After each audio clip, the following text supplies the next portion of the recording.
the aspect of karma uh, is, you live, as I said, in a self-reflective universe. Your intention is going out, sowing seeds, manifesting those flowers in the garden, and you are then reaping what you sow. That's essentially it. Now, that could be materialistically. You want to sit on your ass and not do exercise and eat, Big Macs all day. Yeah, everyone can see where that scenario goes. If you want to be mean to everybody and narcissistic, well, yeah, we'll see where that scenario goes.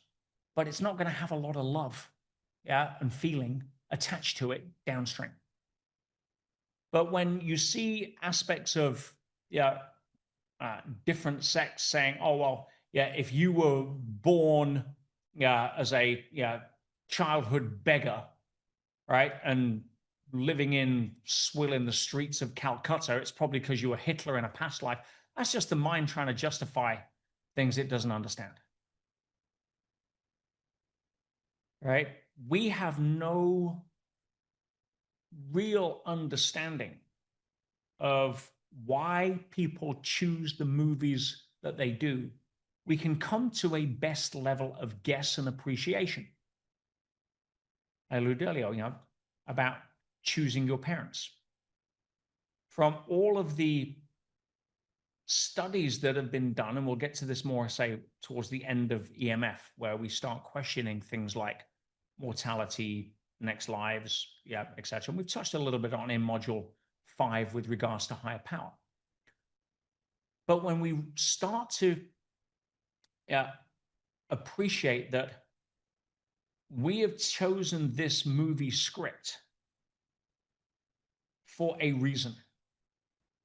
Now, not your ego's reason, not your self-preservation reason, but if we were to choose our parents, where we were born, the passport we grew up in, the war zone we became a refugee in, whatever it may be, if you had the belief that this is part of the movie I'm currently starring in because I've never had the opportunity to experience this level of suffering and still be strong, or still learn lessons that I'd never be able to learn otherwise, then that empowers us as a very different level than, I must have done something really sucky in a past life. That's just a way of trying to say, I have no clue, and this is the best answer my mind can come up with, because I don't want, I can't possibly own the fact that I had anything to do with this. Or it makes me feel better about that bastard that ripped me off in business, that next life he's going to come back as a cockroach in Romania. Yeah, whatever. Right? So, there's times to not dive too much down the rabbit hole or sign up for the class. I prefer the simple explanation of we live in a self-reflective universe.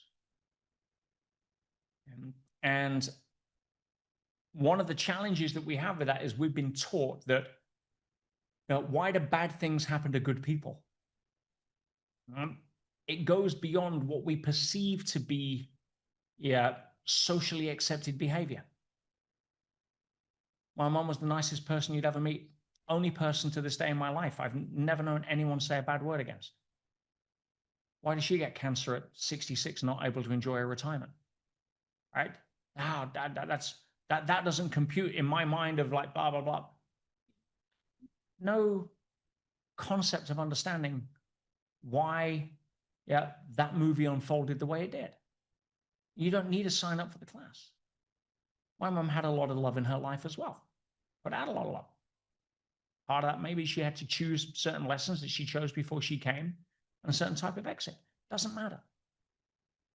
All we can do in our movie is be a good gardener. Make sense? The second we try to second guess somebody else's movie, we're going to get stuck. And we're not going to be able to show up as the best version in ours. Remember, everybody does things for reasons, and things happen the way they do. And if you believe you live in a friendly / self-reflective universe, you're going to be far more empowered to get to the end of this movie, look back and think, wow, that's a movie I'd pay to watch again. You know, or I'm so grateful for the way everything unfolded, even though I couldn't see the gifts in the bends in the river at the time.